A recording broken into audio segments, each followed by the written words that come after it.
If you want to charge more money for your products and services in your business, you may want to consider incorporating design into your 2024 strategy. And to convince you of that, I will use popcorn seasonings from my cabinet. So imagine you have the best product or service out there. We're just going to use popcorn seasoning for this example. You know you have the best popcorn seasoning, but you need to find a way to communicate that with the world.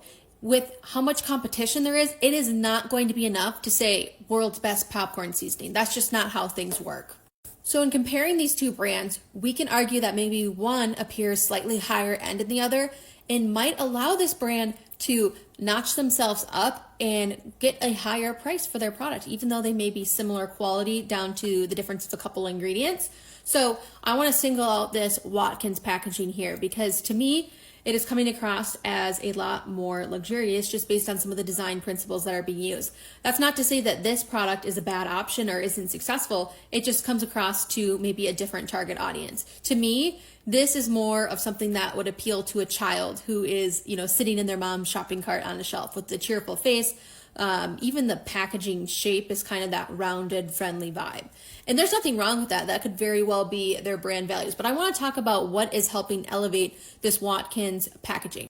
Oftentimes, high quality or luxury designs will incorporate quite a bit of white space and have a pretty cohesive and small color palette. So we have only got a couple colors here. Nothing's really screaming at you from the rooftop, so to speak.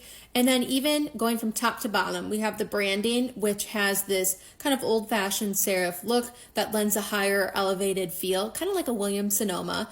And then we have this nice imagery, and again, just the cleanliness of the label itself. Now, one of the most important things that's not necessarily a design element, but is certainly a design choice, is the fact that this isn't a glass bottle. So this is very specific feedback to the popcorn seasoning, but you could imagine how your brand, you are taking your product or service and you're going to figure out, how am I packaging this up in the world? Maybe your service, or let's say you're a hairstylist or something, you're not going to be able to put that in a glass bottle, but you can think, how would I market this if it were in a fancier packaging?